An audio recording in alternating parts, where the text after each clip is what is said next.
Since man and motored vehicles have come together as early as the late 1890s and early 1900s, men have always tried to find ways to find out who had the better stuff from everyone else. Since the dawning of motored vehicles, men had the new advantage of making a competition for themselves. With the mechanics' ability to build cars to go faster, this led to car races on dirt roads to settle disputes on whose car was the fastest. This was not the only motorized competition that fascinated the masses. Farmers were not going to be left out of the fun of some kind of competitive sport for themselves. Farmers did not have very much money to just go soup up a car and go racing. Whenever a farmer had extra cash, they usually spent it on the number one piece of equipment that was viable to the farm's success: the tractor. This wondrous workhorse of power has been the backbone of society since its debut in the early 1900s. The tractor took the place of the steam tractor, which required 3 hired men to operate in the field, whereas the tractor only required 1 man to do the work in the field. But how does the seemingly humble tractor have a competitive sport? Well, to answer that question, we need to look at what the tractor is best at. The word tractor comes from the Latin word trachere. Track, which means pulled, and tractor means something that pulls. The number one thing that the tractor is good at is to pull. For years, farmers have used this powerhouse of traction to pull plows, implements across the field to feed the animals. As years rolled along, many features and attachments were added or changed to meet the farmer's needs and demands. However, the number one thing that stayed the same as tractors evolved over the years to the tractors we see now in the countryside is that the tractor still lives up to its name, something that pulls.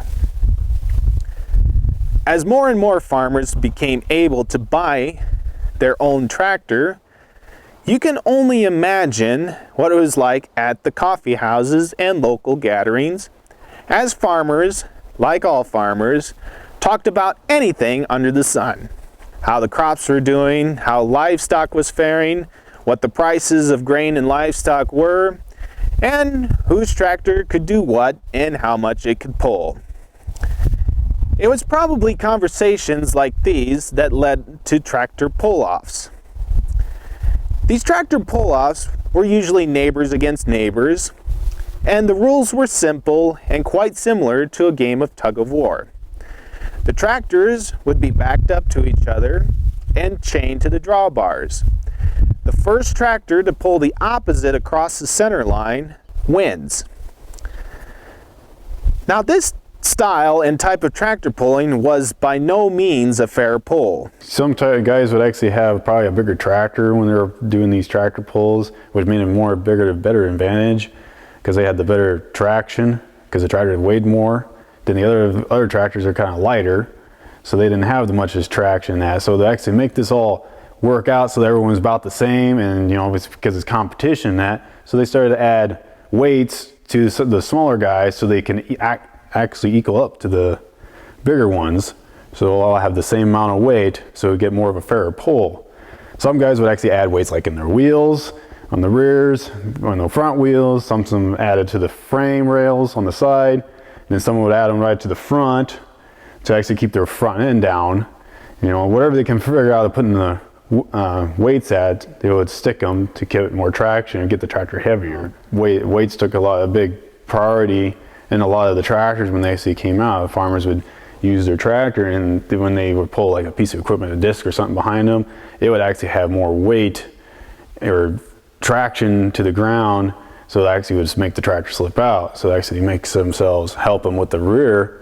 With pulling that implement, they would actually add weights to the tractor, usually in the tires on the older ones, to get that tractor a lot heavier than the implement they were pulling to get that traction. So because when you have a lot of weight, the tractor has its own wheels to power itself, so that weight is going to move. But so it had more advantage of pulling that piece of equipment in the ground. So when they took this idea to the tractor pulls, when they were starting, getting into these valves of had the better tractor, so that everyone could be equalized, that everyone would be the same, they started to make sure the tractors all weighed the same. So they all had the almost a better advantage. They all had the equal advantage, but it depends on how the operator operated his tractor or what different details he can do to it to make it better long full pulls. So when did tractor pulls officially start in Nebraska? Unfortunately, there is no official record of where and when the first tractor pull took place as a sport. However, there is a record of the first tractor tested for pulling that was done in Lincoln, Nebraska. In the early days of tractors, many farmers were taken to the cleaners for buying a tractor that did not live up to its advertising claims. In 1919, the Nebraska Tractor Test Act was implemented to test all makes of tractors before they were sold to farmers in Nebraska. The act was vigorously promoted by Wilmot Crozier of Osceola, a state representative who purchased a tractor that did not perform as advertised. The first tractor successfully tested on the Nebraska test track was a John Deere Waterloo Boy in 1920. Since then, the state of Nebraska has continued to test tractors to ensure reliability standards. However, it is still unclear on when the first tractor pull competition started in Nebraska. A few folks believe that the tractor pulls started in their own hometown or maybe the next town over. If anyone would have to guess when tractor pulls started to become popular in Nebraska, it would be safe to say that it was after World War II, about the mid-1950s. As tractor pulls became popular, what makes tractor puller enthusiasts want to be a part of the sport, and how did they get started? Going to tractor pulls when I was little, being a kid, going with my dad, and doing it myself later on in life. I actually did pull some farm tractors, some bigger ones, and decided to buy my own and do it myself. Well, actually, I'm a third generation puller. My grandpa started in 1963. My dad followed right after that, and then my first pull was in about 66 on lawnmowers, and that's how I got started. When I was younger, we had garden tractors, and Dad got me started on a little garden tractor, and ever since then I kind of fell in love with it, and we built this big tractor, and I always watched him and always wanted to be a part of it. So once it got in my blood when I was young, it always stuck with me, I guess. As a young kid, my uncle was doing some farm pulling, and I think that's how I got started. And then I just kind of developed from there with my own old tractors in the antique classes. And I probably got started, because of him. We always went to watch the bush pullers and stuff like that together, and I got to watch him do his antiques, and I always got to play around with them afterwards, and I guess that kind of got me interested in doing it, I guess. I got it from probably 35 years ago. A buddy of mine was building a little garden tractor. He didn't have a shop to build it in, so he was out at the farm building this little thing, and I always thought it was a joke. He got it built, and so I kind of tagged along with him and was having fun with it, and a year later I had to have my own, so we built another little one, and so then we had little garden tractors and with a motorcycle engine on it, and did that for about 10 years, and we had buddies that had these big ones, and we would go there on weekends watching them, and I always thought, boy, someday I want one of them. And slowly we graduated out of that big little one, and I bought the Mean Farmer here, and we did a lot of work to it, and I had it now 5 years, and that's how I got started with it. I come from a long family of tractor pulling. My uncle and dad did it for a long time, so I guess something we needed in the blood to get into. We started with the garden tractors, and graduated up until this. What made you want to be a part of the competition? Probably the camaraderie and all the good friends and people I know over the last 20, 30 years. Oh, I like old tractors. I like tractors in general, and competing with them just makes it a little more fun. I like the competition part, and I like to say that you meet a lot of new people. You know, some people you might not ever talk to again, and you can shoot up a conversation for a half hour with somebody you don't even know. So that's kind of fun deal to do there, I would guess. With all tractor pulls, there needs to be a sled for the tractor to pull. In the early days of tractor pulling, the sleds were basically a barn door that was laid on the ground with a set number of weights on top of it. These weights were usually cinder blocks that could be easily stacked and added to the sled. At first, competitors would just hitch up to the sled with a set number of weights and just pull it down the track. But as farmers began to modify their tractors, this did not provide enough of a challenge to distinguish whose tractor was the more powerful one. Organizers of these tractor pulls took a direct approach and recruited spectators to just line down the track, and as the sled was pulled across, the spectators would just stand on, adding weight to it. This may have been a thrill to spectators, but it was a potential hazard because the tractor would routinely rear up under the strain of a pull. And by rearing up, this means that tractors routinely did a pop-a-willy under the strain of a pull. It wasn't until the late 1960s that Billy Watkins of Arthur, Illinois, invented a weight-exchanging sled to provide a challenge to the tractors and to keep spectators safe. Basically, his sled was like a flatbed truck trailer with wheels at the back and the sled at the front. A movable mass, also known as the weight box, of up to 65,000 pounds started at the back of the sled over the wheels. The sled starts out a pull with the effective weight of the sled plus 0. This means that the tractor has only the weight of the sled with no added weight from the weight box. As the tractor begins its pull, the weight box is moved forward at a set rate, pushing the front of the sled further and further into the ground, increasing the friction that the tractor is pulling against. The box on the back has about 13,000 pounds of punch-outs in it, and as that moves forward, it puts weight onto the back of the pad, and as the box keeps moving forward, there's another set of rails that starts picking up the front end of the truck.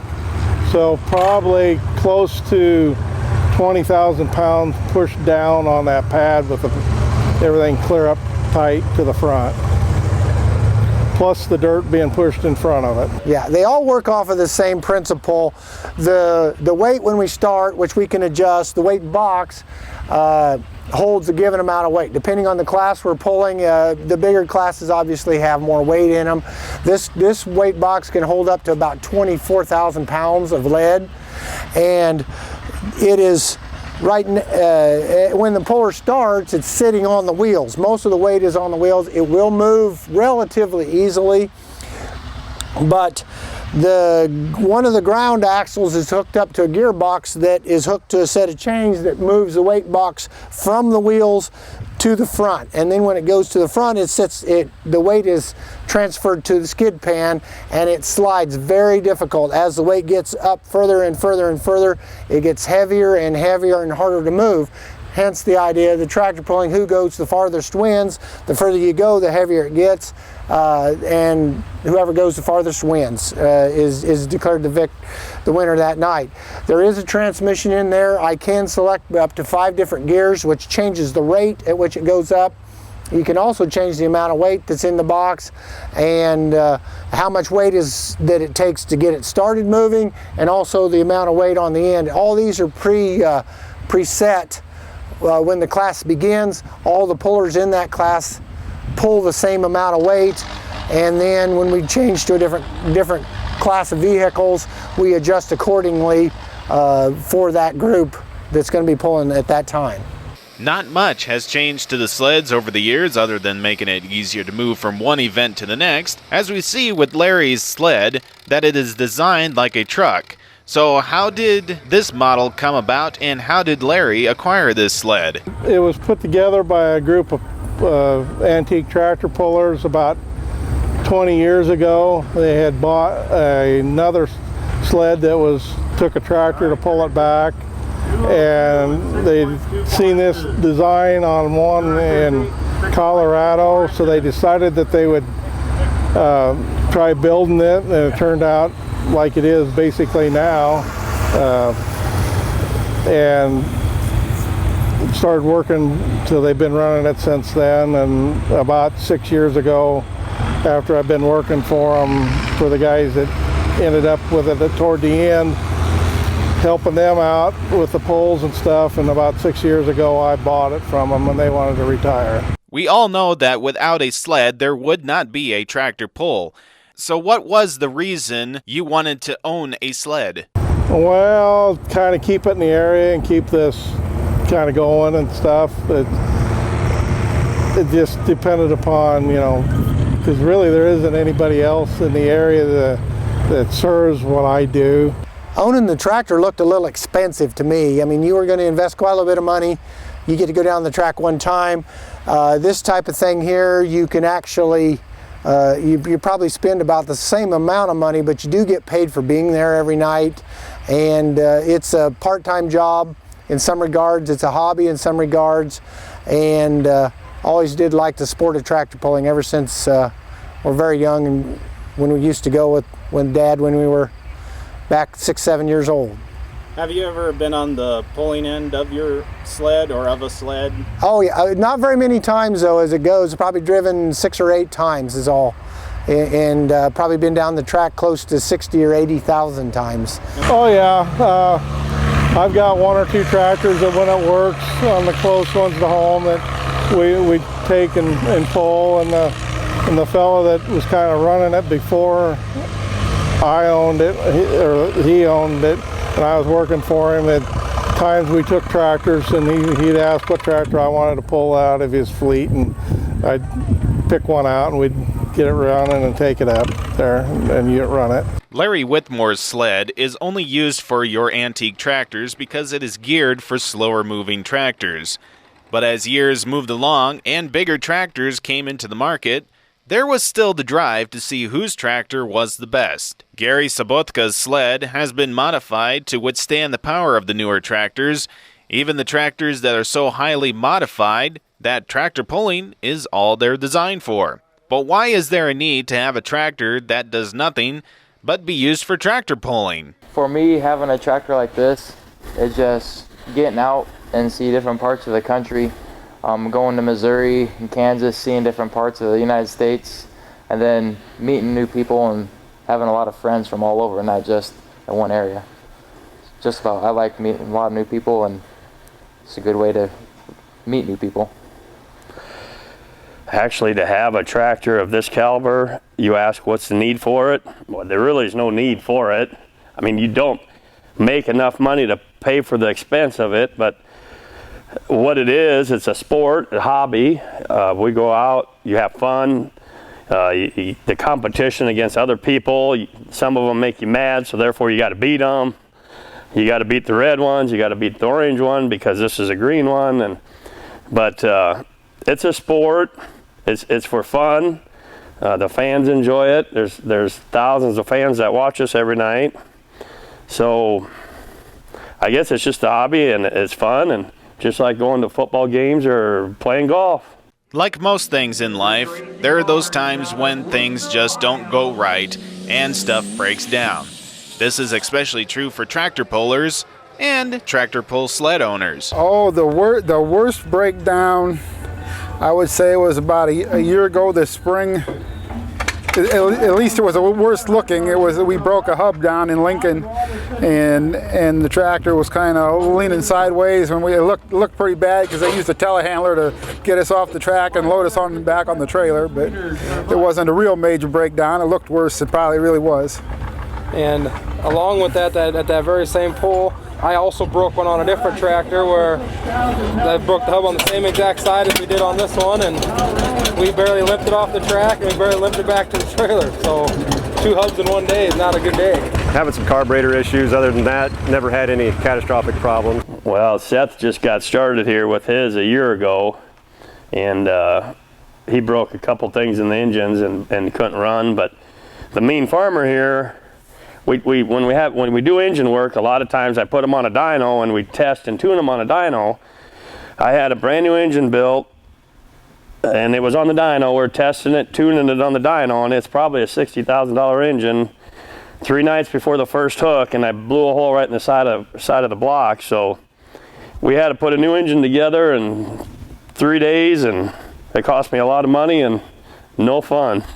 Well, I've had several major breakdowns. I had to cancel one pull because on the way there I broke shift fork in the transmission and locked it in 2 gears, and we ended up dragging it 70 miles home to get it fixed. And later that summer, the air cleaner came loose, and I didn't catch it in time, and I sucked it full of dirt and ended up overhauling the engine on it. Scored a piston once, I cracked a hub. Nothing too terribly serious. A couple turbochargers that blew up and went through the hood and stuff, so I suppose that'd probably be my worst. But even after all those hardships, when everything goes right, it seems like it just makes up for those days when everything goes wrong. Probably the best experience I ever had driving was we were down in Kansas and we pulled in a rodeo arena, and you start at one end at the gates and you pull through, and a full pull is pretty much if you go through the other end of the gates, and the track it don't really get narrow, but when you're on the tractor and you're going 30 mile an hour down the track, it sure feels like you only have about 2 foot of space on each side. So when I was pulling, I had the front end up in the air, and I went through those gates, and you just see those gates going flying past you. It feels like you're unstoppable. I think that was about the best feeling I ever had on the seat. Pulling with the NATPA, National Antique Tractor Pull Association, and coming within a point of winning the championship. It wasn't a good thing, but still, I was close. One day I won 4 classes.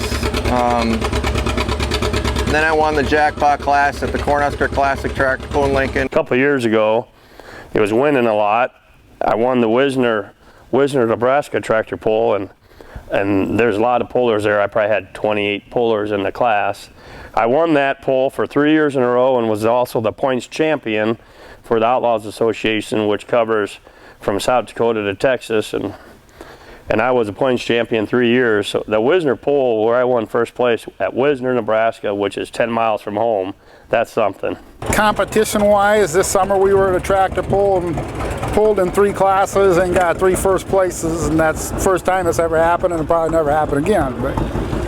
And for me, for myself, I would think last year I pulled a different tractor, not this one, and this was the last pull of the year was Wahoo like we are today, and I pulled this one out of the shed with the dust and everything on it, and I come down here in the very first class, I got first place with it, first time I pulled it all year, so that'd probably be my best memory with it.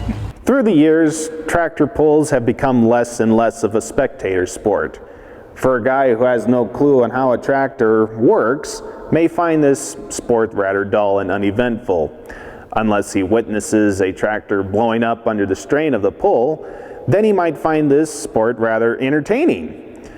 But if you're a guy who's into tractors, either antique or new, or both, may find this sport both enjoyable and eventful. Not only do you get to show off your tractor, if you have one, but you also meet people who share in your love for tractors. So if you're into tractors and want to get into the world of tractor pulling, here are a few great places to start. The advice that I would actually give to someone who wants to start in the tractor pulls is asking first is like, well, how many tractors have you been gone to? And if you've probably gotten to a few in that, it's like, well, keep going to them, and and just get involved in what goes on with the tractor pulls. And what I like to do is like to sit and watch pulls and see what different techniques that you can see visually, not ask, don't even have to ask the pullers and that, just visually what different things they do and how they pull and what different classes, how the classes go. The next thing you would probably do is figure out what tractor you like I mean, yeah, probably I would say, since I have a Farmall, it's like, oh yeah, get a Farmall, you know, that's the best tractor. It's more likely, what tractor do you like that you would like to fix up or get it running again and then go into this stuff? And it's just a learning curve. I mean, something actually just to have fun. I mean, you don't have to make it a big, you know, winning spree every time. Just have fun with it, and then every time you pull, figure out what you know, if you didn't, whatever place you got, figure out, it's like, okay, let's see if I can do something different, like swap my weights around, move my weights to the back, more to the front, and, you know, just stay in the same weight class, but just move your stuff around and figure out how to get your tractor like lighter or maybe a little heavier. It's just, you just learn from every little bit as you go, and just have fun with it. My advice would be, don't get too serious too fast. Enjoy it, and just build yourself into it. Worst thing is you got to have a pickup and a trailer. But other than that, if you can find a tractor, you know, just go out and get started. That's the best way to do it. What class would you say is the best class to start in? Oh, I would say probably stock. To get your feet wet, figure it out what you need to do, and just kind of go from there. Started in, like my case, a plain stock tractor. You know, if you want to try it, just to see if you like it, or what, you know, however it works. You know, I wouldn't go too far away from home. Just try it close around to one, whether it's my sled or someone else's. Or just there's clubs around that have poles and stuff too. I would say if you're interested in any kind of pulling, which if it'd be the big tractors like these or an antique one or out of the field, go with some of your buddies first that have tractors. Go with them, tag along with them, actually help them fix it and work on it, and see if that's what you want to do. If you like fixing and working in the competition part of it, ask somebody if there's any out there for sale, or talk to people, and just don't go out and buy one thinking that's what you're going to do is go pulling, because it ain't just about going pulling. You got to work on it every night.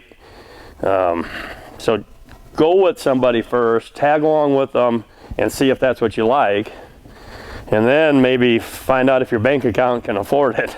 As newer tractors come into the lives of farmers, it isn't common to see the old Johnny Poppers, Farmalls, Cases, McCormick's, and many other old Americana tractors working the fields anymore. So where are these tractors that once roamed the land of Nebraska? Well, sadly, many have disappeared, never to be seen again. And there are some that have blended in with the surrounding landscape, waiting patiently to be restored to their former glory.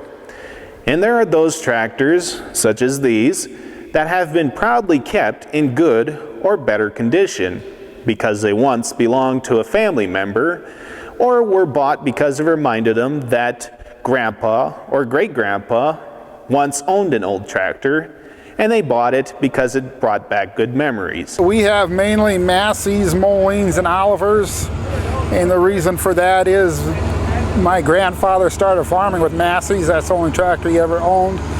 And my dad's first tractor was a Massey, and then he went over to Oliver's and then to some Mollings. So it's all just on a heritage type thing, just what was in the family. So this tractor I got behind me is a Farmall H.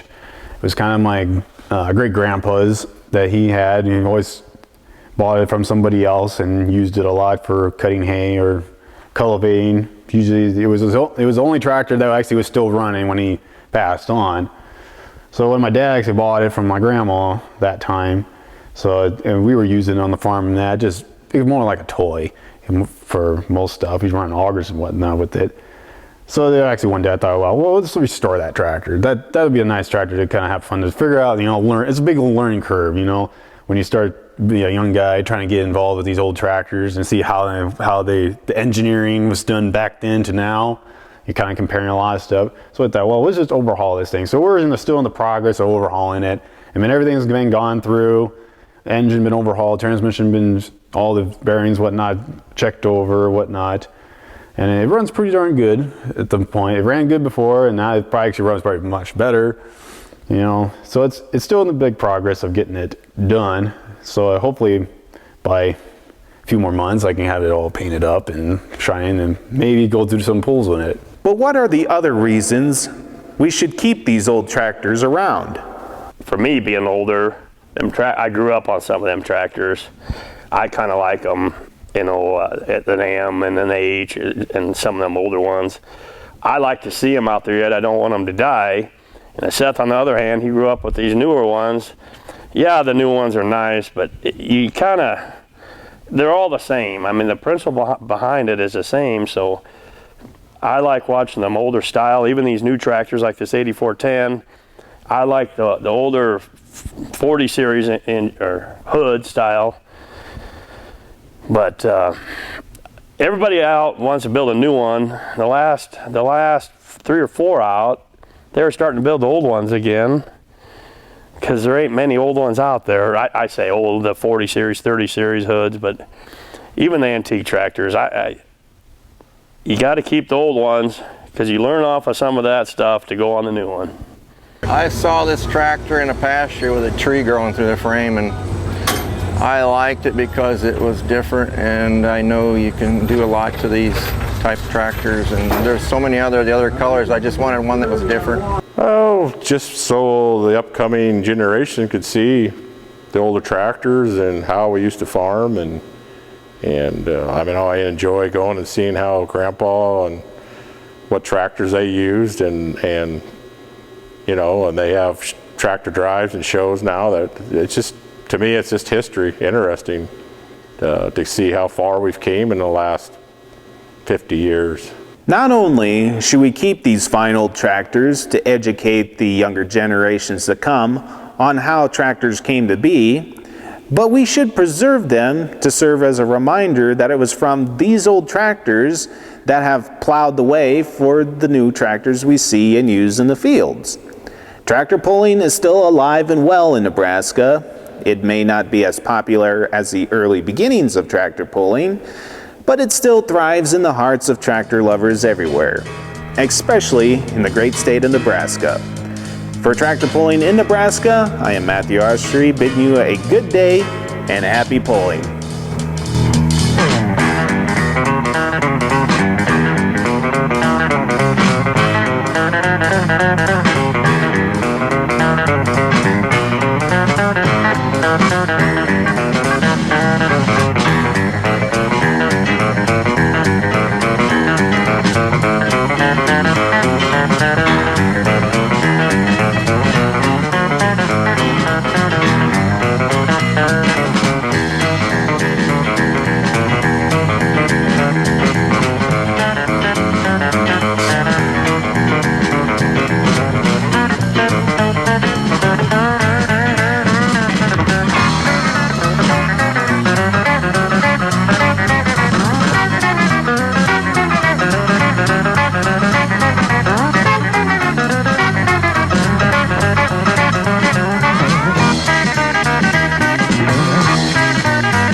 Thank you.